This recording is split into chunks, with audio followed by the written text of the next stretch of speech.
My name is Kendra Neilsen Myles. I started EDS Wellness 5 years ago to meet a need within the community.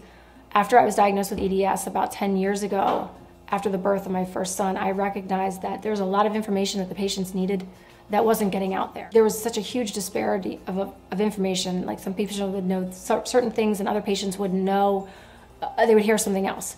And everybody was waiting 2 years to get into these health professionals. I waited myself. I couldn't necessarily find somebody to see.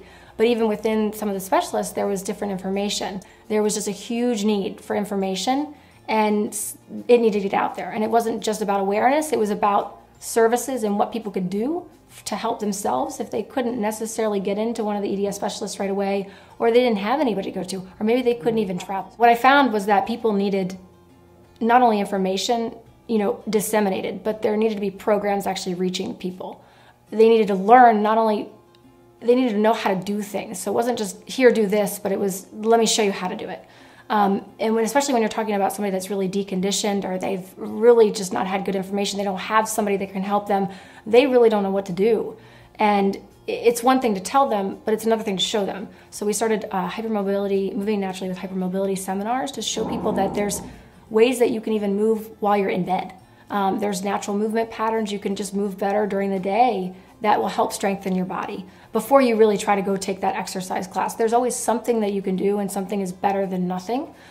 We also started Wellapalooza conferences, which really brings together the best of Western medicine with integrative therapies, and it's not solely focused on EDS, it's focused on all hypermobility syndromes and how they relate to all these other different chronic illnesses, and then how do you bring that all together, because you're in one body, you're not sectioned by different chronic illnesses, so you want to bring it all together and look at these different therapies and think about what works for you and hear about them and also try them.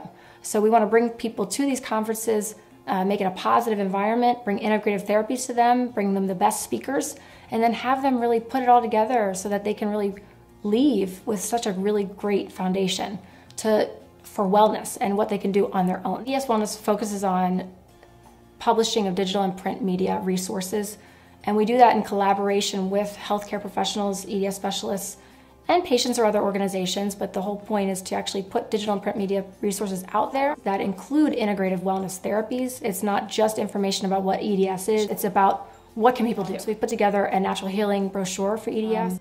We're currently working on more podcasts and seminars, like the hypermobility seminar, trying to put them online, training courses for teachers, counselors, anybody really.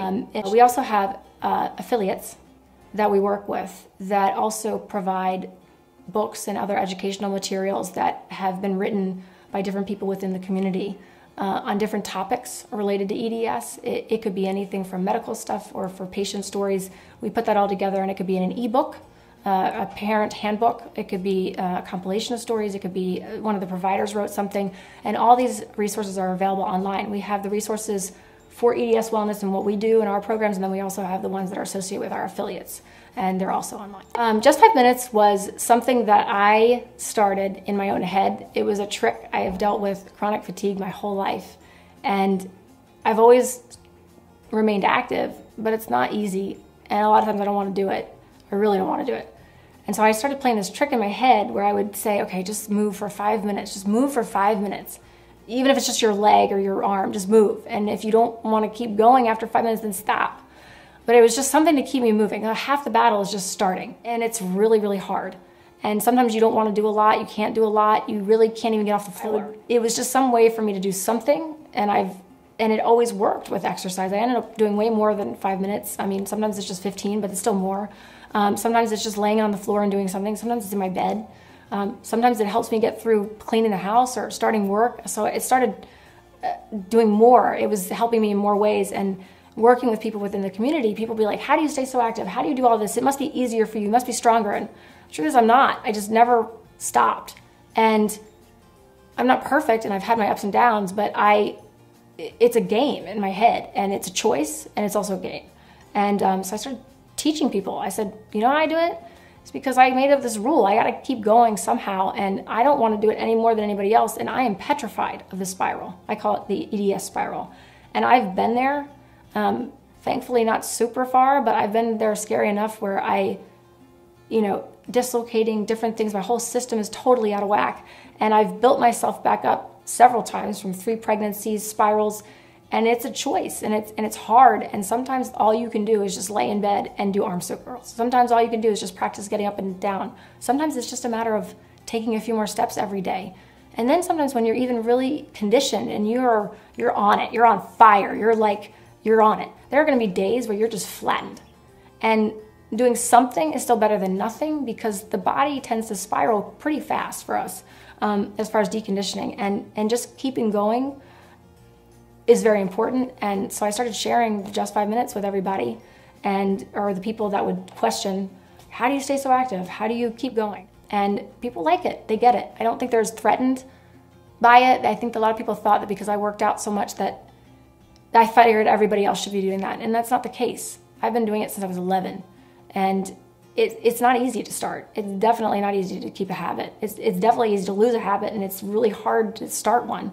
And I just started sharing with them the just 5 minutes, and a lot of people like it, because it's really not about, going to yoga every day. It's not about being able to do something every day. It's just about doing something and starting somewhere.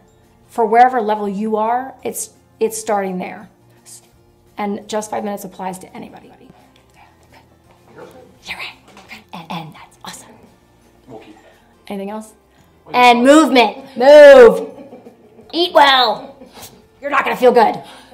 You better get up and move.